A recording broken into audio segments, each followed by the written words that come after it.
Hi there and welcome to the UCLan Live podcast. Today we're talking about, you guessed it, COVID-19 and the latest on the UK lockdown. Of course, these are pretty dark times for us all, but on this podcast we'll try and focus on a number of different ways that coronavirus is affecting our lives. Some serious, of course, but hopefully some not so serious as well. First though, let me introduce my co-host, starting with Susan. How are you doing, Susan? I'm very well, thank you. Tom C, how are you, mate? Yeah, not too bad, mate. And Tom McCooey? Yeah, not so bad, hanging in there, thanks, Will. Cool. Molly, how are we doing? I'm good. And my last two co-hosts, Sadaf and Isabel. How are you finding your Friday? It's going good. Yeah, Cool. I'm doing good too. Thank you. Cool, brilliant. So we're going to go straight into it. Sadaf, I believe you've been looking at the impact of COVID-19 on the NHS, specifically nurses and pharmacists. Is that right? Yeah. So I interviewed a nurse and a pharmacist. The nurse's perspective was I wanted to get a kind of insider's insight of what's going on behind the scenes, what we don't see in terms of how they're dealing with COVID-19, but also the support that they're getting. It's come about that they're not getting much support in terms of protection for themselves. But I also spoke to a pharmacy dispenser who works within the community, and she discussed how they're putting social distance in place and how they're trying to keep everybody safe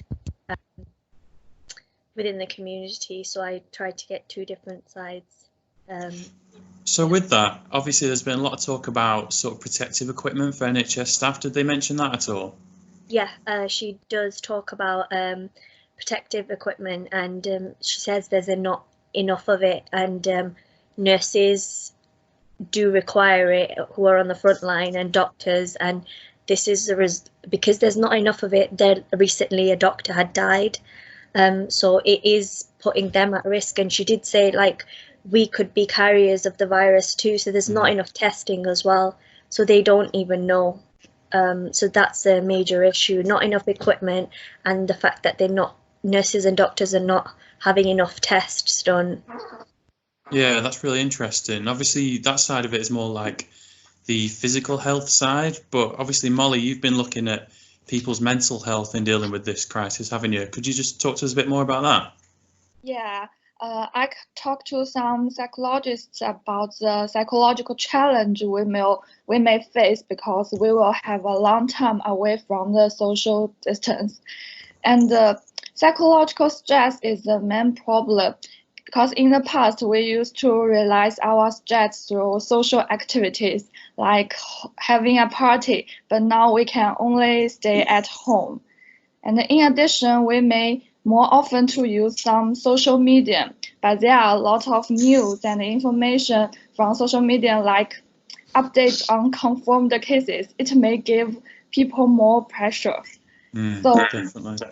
Yeah, so the psychological stress also may cause some poor appetite and lack of sleep and other problems. So some psychologists said the best way you relieve mental stress is to find some activities that really relax you. So maybe after this time you will find a new hobby. Yeah, that's definitely something I think a lot of people are thinking in regards to trying to turn this situation around into something that's good. Just on that, Tom Collins, you've been looking, if I'm right, at sort of childcare and children's health during this time. Is that what you've been looking at? Yeah, well, similar to what Molly said, really. Like, obviously, we're so used to having all these events and doing all these things and, going to parties and friends' houses. And a lot of I know when I was a kid, that's all I want to do. I want to play outside, and they're not able to do that anymore. You know what I mean? It's no longer an option. So I kind of spoke to a child psychologist from Manchester, and he was just reiterating basically how important play is for children's development, especially at this difficult time. We don't know how long this is going to go on for, and it could be until September. We don't know. And the play scheme that's in my local county, has been cancelled. So that obviously puts a lot of children out of getting hot meals, who they don't usually get in the summer. It stops them from making new friends. And, play is just really important. And I think it's underlooked by parents, to be honest with you. Like, people just think plays, it's just something that they enjoy. No, it's part of their learning, isn't it? It's how they learn about the world, learn about themselves. So, yeah, and I spoke to one of the workers as well, who obviously she's out of work now, and she was saying how important it is because they do a share or lunch scheme where, like I said before, they give out hot meals to those who don't get them.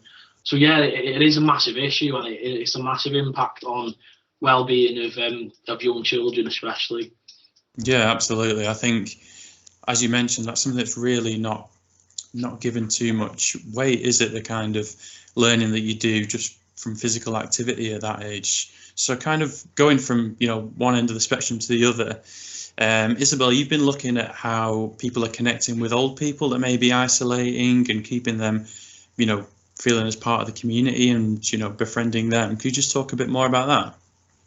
Yeah, I've found this project called Telephone Befriending. It's a project launched by the Lancashire Volunteer Partnership. It's basically calling for people to make phone calls to those who are experiencing anxiety or loneliness, or the older citizens, to talk with them like at least 40 minutes a week, so they to ease the social isolation anxiety. And I've talked with this woman, a young lady, who is the telephone befriender of older lady, and she said that it feels strange at first, because compared to visiting people's home in person, because you can see their face expressions and gestures and so on, but you can still make jokes while telephone. So this experience also has rewarded the young lady herself too, because she is from Latvia and she is a single mom here. She doesn't have many relatives, family members, and she found this telephone befriending thing is actually benefiting both sides. Actually, the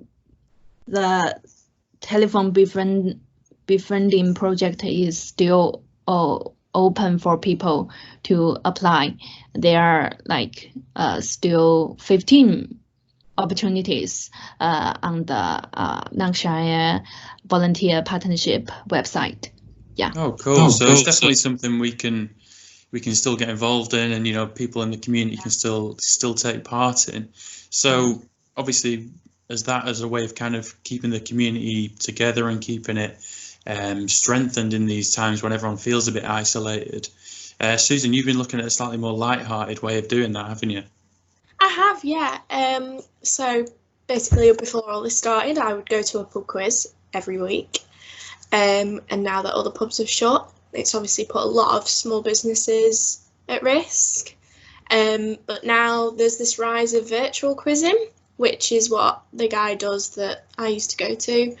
And yeah, so I spoke to him and he told me about his little business and about how it's basically about not only keeping us sane, but also keeping him sane, because obviously, if you're used to going out 5 nights a week to do your quizzes and you've basically got nothing now, haven't you? So yeah, it's such a lovely way to keep morale going. It's such a lovely thing to look forward to. It gets your family together.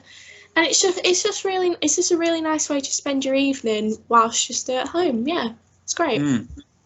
Yeah, definitely. And I think that it is really good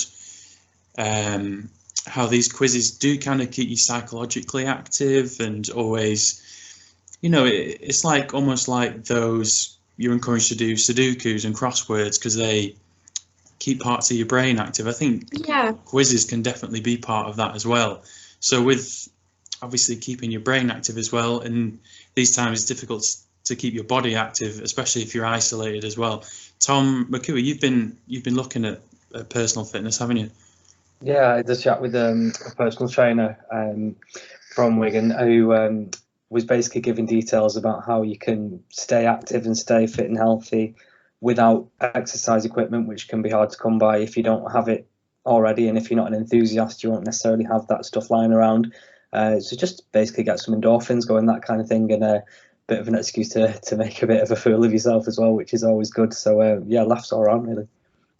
That's great. Yeah. So obviously that is one way of, you know, coping in the lockdown, and obviously you've been taking part of that, and I'm definitely trying to do as much, you know, I'm going on runs, trying to just keep active, and you really start to treasure those moments when you can go outside and, you know, just feel a bit like you're doing something, I guess. How's everyone else coping in the lockdown at the minute? Obviously we're approaching 2 weeks, or at least 10 days since we went into full lockdown. How are people feeling about that?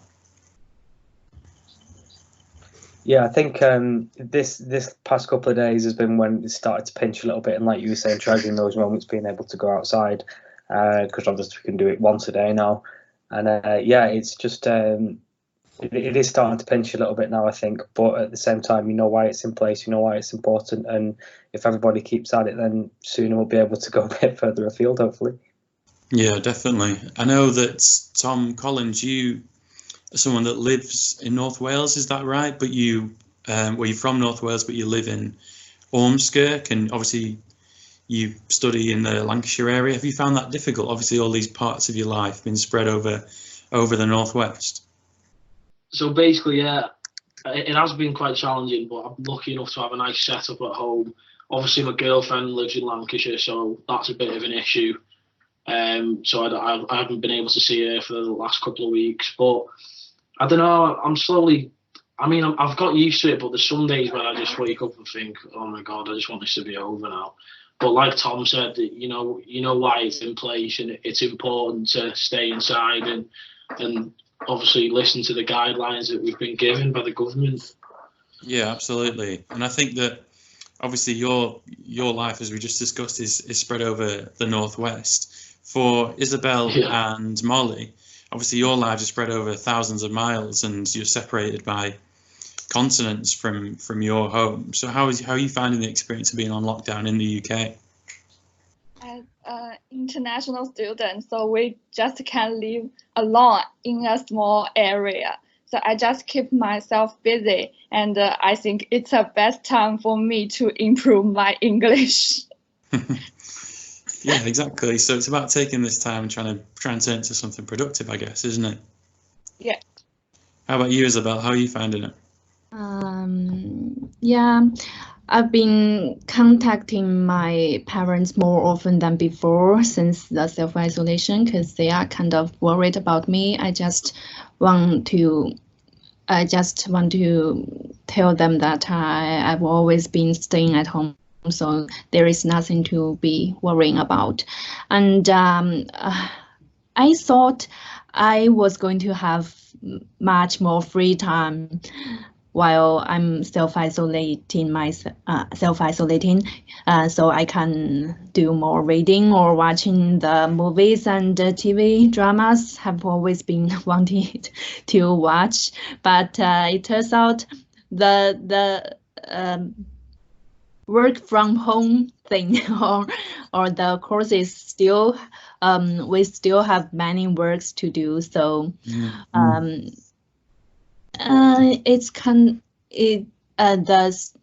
although I'm staying at home, I think I'm still kind of busy and doing, yeah. Yeah, I think that's a really interesting point on, I don't know if anyone else is finding this, but because you have a lot more free time maybe to watch TV or, you know, do things that previously would have been a treat, now they're more readily available, you don't want to do them. Maybe it's because I feel like I haven't earned being able to do that. Maybe that's the reason for it. But yeah, that's really interesting, really interesting. So with that, I think we'll wrap up today's UConn Live podcast. Thank you everyone for taking part and speaking with me today, you know, trying to up the communication a bit. So I'll let you all say a quick goodbye. Cheers. Thanks, Will. Bye. Bye, thank you. Bye. No worries. And if you're watching today, please make sure that you keep in touch with us on UConn Live and follow us on Twitter at JournalismUClan. As always, stay safe, stay inside, wash your hands and look after yourselves. Goodbye.